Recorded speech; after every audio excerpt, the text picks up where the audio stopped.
তখন আন্দোলন হয়েছিল বঙ্গবন্ধু শেখ মুজিবের নেতৃত্বে। বঙ্গবন্ধুকে অস্বীকার করে বাংলাদেশ চিন্তা করবেন? এখানে আওয়ামী লীগের ভাইরা নাই, এইটাকে অস্বীকার করে কি আপনি বাংলাদেশ চিন্তা করবেন? তাহলে কি বলতেছেন আপনারা? ওখানে কায়েদ আজমকে অস্বীকার করে পাকিস্তান চিন্তা করবেন?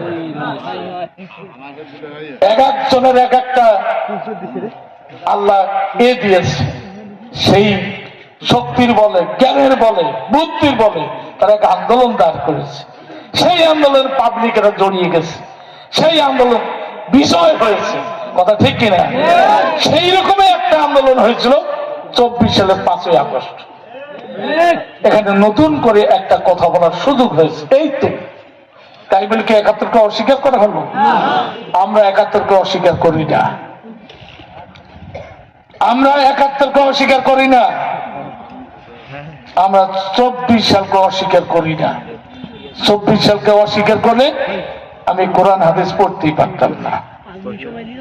এইরকম সভাপতিদের কথা 3-4 জন মিলে কোরআন শরীফ পড়ে গেছি, তাও ব্যাগত করিয়া ছুরি কাঠা নিয়ে গেছে, আর এখন বই নিয়ে গেছি, কয়জন আশকতা করতেছে, আর জেহাদি বই পাওয়া গেছে।